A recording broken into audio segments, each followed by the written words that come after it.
Hi, Graciela. Sadie. Hi, And our Sadie. topic is pollinators and bees and how global changes are affecting them. Bees and pollinators around the world are disappearing more and more due to global changes. And if this continues, we could lose a third of our crops and resources that require pollinators. Pollinators are animals that pollinate the flowers and they spread pollen from flower to flower. Pollinators are very diverse and they range from a bee to a bat. However, our main focus is on bees because they're not only primary pollinator, they also supply honey, beeswax, venom, and royal jelly.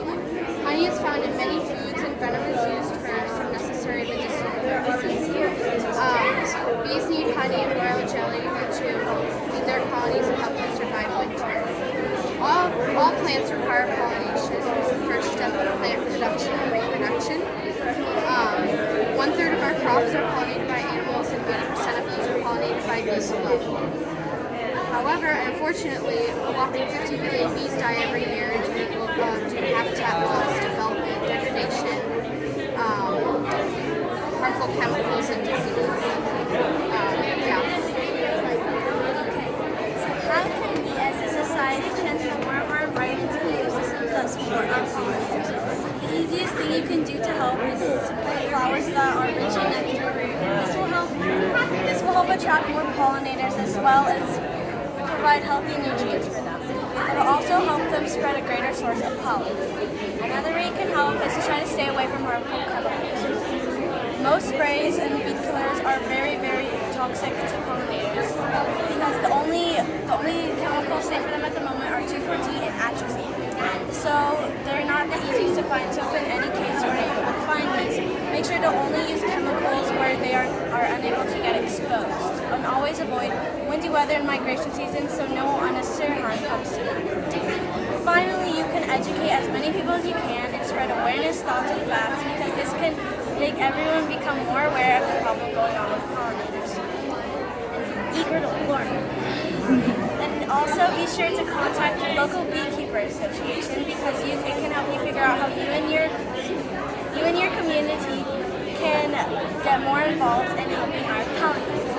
Thank you for listening, and please feel free to grab seed paper and stickers and ask any questions. I got a question. Yes. As soon as you guys come, going to be our future, and the way the environment is going now,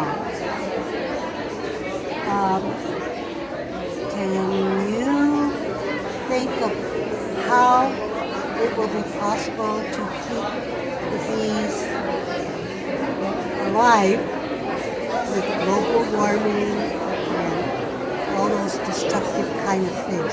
What kind of way do you think you would be able to maintain? Probably just being mindful. Not using traps if it's unnecessary. Lower emissions because climate change is affecting them. However, it doesn't affect them too much because they like warmer weather, so it doesn't affect them that much.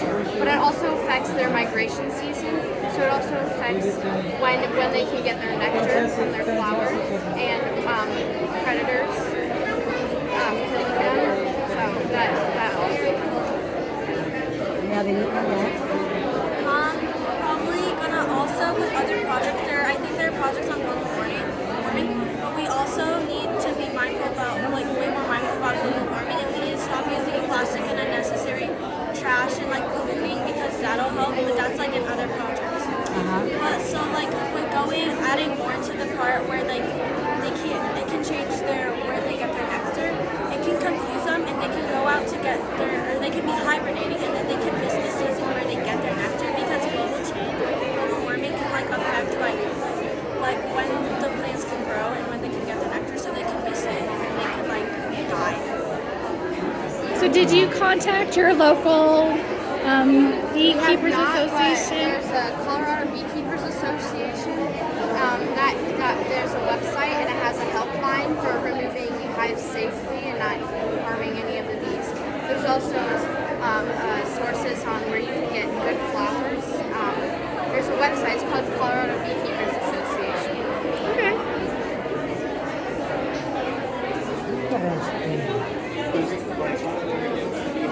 summer to help bees? You can What do you guys like to do? back the phones up.